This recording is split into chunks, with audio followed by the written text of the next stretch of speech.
I recognized him as soon as I saw him. The man having lunch with my wife Marcy was Craig Butler, her ex-boyfriend from college 23 years ago. He had once been a brother, always would remain one. I didn't like him then, and I still don't. When I left for work this morning, she didn't talk to anyone about having lunch. I assumed it would be a normal work day for both of us. My name is John Terrell. Everyone calls me the Xerox Man, even though I don't fix them. That's the name I got years ago when the copier was the industry standard.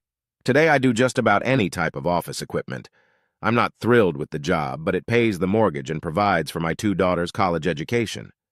Monday is my normal day in Harrisburg, but sometimes things change. I'm needed urgently at Americo Insurance in Allentown. My regular company truck wasn't needed, so I took the company car.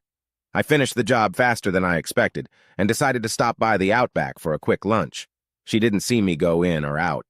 I found Marcy's yellow Mustang in the parking lot and waited for them to leave. The white company car was unremarkable, so I had no trouble following them to the neighboring lot. It was a small ranch-style house. He drove his BMW into the garage, and Marcy parked at the street entrance. They got out of their cars and talked for a few minutes in front of the house. She was smiling and laughing. Every once in a while she would shake her head, no, but she was smiling at the same time. I was parked halfway down the street, but I had a good view. Finally, she kissed him on the cheek and walked back to her car. He waited for a moment and then waved as he walked through the front door. That's when it all went downhill. Marcy opened the car door but didn't get in. She hesitated. She sighed, looking back at the house. It seemed like a long time had passed, but probably only a few seconds. I watched mesmerized as she removed her wedding rings and placed them on the front seat console. She hesitated again, and then removed the earrings. They turned out to be the diamond solitaires I had given her for her last birthday. They too lay in the console, as did her cell phone. She walked slowly to the front door and knocked. I didn't like confrontation, so I decided not to do anything stupid. I slowly walked to my car, removed all my stuff from the center console, and drove home to Reading. In less than an hour, I quit my job and cleaned out my bank account. 2 hours later, I was in Frackville drinking beer with my brother Ken. I had left her rings, earrings, and phone on the kitchen table without a note or explanation. I was sure she would figure it out on her own. I spent the next few days with Ken and his wife trying to drink all the Yuengling in Schuylkill County. Friday morning, I was in Carlisle at the Franklin Driving Institute. 3 months later, I had completed all of my training and apprenticeship requirements and became a fully certified trucker. I easily landed a job with Franklin National's refrigerated division, which provided me with a guaranteed income and a new car to drive. Shortly after leaving, I called Claire, my oldest daughter. I explained to her what had happened, and in return, I received a 5-minute lecture on how insensitive and inconsiderate I had been. I have not contacted either of my daughters since. I bought a new cell phone. I won't bore you with the incredible complexities of interstate trucking. The government regulations and company rules were truly oppressive. And yet, I persevered. I was happy, albeit a little lonely. For the next 2 years, I was able to save most of my paycheck. My needs and expenses were minimal. I visited my brother a few times, but never stayed overnight. Marcy never contacted my brother, nor did he have any information about her condition. It didn't take me long to figure out how to make the most of my time on the road. I participated in various programs at Love's, Pilot Flying J, and Travel Centers of America. The free showers, laundry facilities, and gyms made life a lot easier. I met Norma Langford in Enid, Oklahoma. She was trying to buy gasoline with a credit card that didn't work and swearing like a sailor. Being a gentleman, I asked if I could help her, to which I was quickly told to mind my own business and go to hell. 10 minutes later, I was just starting to enjoy a Chick-fil-A sandwich when she plunked down at my table. "I'm sorry I acted like a bitch back there. Things aren't going well right now, and it wouldn't be fair for me to take my anger out on you or anyone else." I just looked at her and nodded. Norma Jean Langford." She held out her hand, and I half-heartedly shook it in return. "John." After a few minutes, she spoke again. "You offered to help when we were outside. I could really use some help. Does that offer still stand?" What do you need? Could you spare $2 for one of those microwave burritos?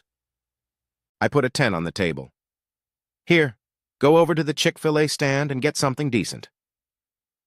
Without thinking, she grabbed the 10 and headed for the counter. 5 minutes later, she returned with a tray and handed me $3 grand and change. It took her twice as long to eat as it should have.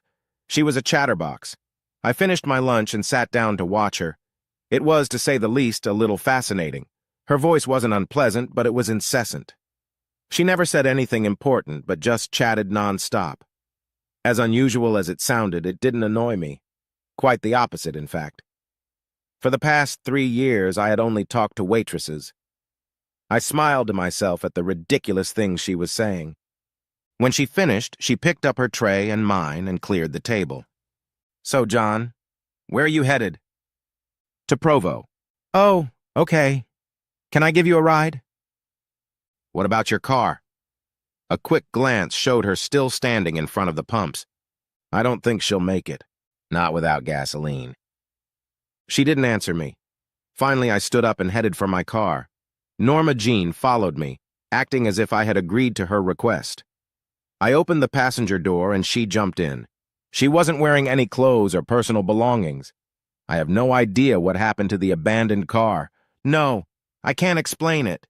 But later that day, we stopped at Walmart and I bought her a few things: jeans, tops, underwear, and comfortable shoes.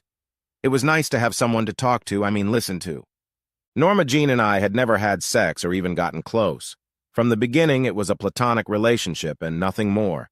She told me that her husband had died and wouldn't elaborate. She had no children, and her parents lived in retirement in Florida. I told her about my situation with Marcy, and she seemed genuinely interested. Norma Jean slept while I drove, and while I slept, she did the laundry and took care of business in the parking lots. My fuel purchases paid for her showers and periodic workouts at the gym as well as mine. It was a little awkward at first, but then it quickly smoothed out. Several times, Norma Jean asked me why I didn't try to have sex with her. I didn't have a good answer, so I just told her that I thought of her as a sister. She didn't push it. Everything was fine for about 9 months. The only hiccup that occurred was her adamant refusal to enter the state of Pennsylvania. On 2 occasions, I had to drop her off in Hagerstown and pick her up later, and then it was over. I received a message from the main office that seemed somewhat ominous. I was to return as soon as possible for a meeting with the Pennsylvania State Police and a representative of the National Transportation Safety Board. Norma Jean was not happy. She hadn't spoken to me for the past several hours before I dropped her off at a facility in Hagerstown. I promised to pick her up the next day. Mr. Terrell, I'm Detective Naranja with the Pennsylvania State Police, and this is Bill Fritz with the NTSB. As if I was supposed to know what that was. We were in one of the offices at Franklin headquarters. I felt like this was a police interrogation. Mr. Terrell, do you know this woman? Naranja held out a picture of Norma Jean across the desk. Yes, that's Norma Jean. She's my girlfriend. She's been with me for over 9 months now. Why? What do you know about her? Just what she told me. She was married, but her husband died. She has no children and her parents live in Florida. She talks a lot but doesn't say much. If you know what I mean. Anything unusual or strange? Yeah, probably. She doesn't like mayonnaise. She hates county and western music. She likes butter pecan ice cream.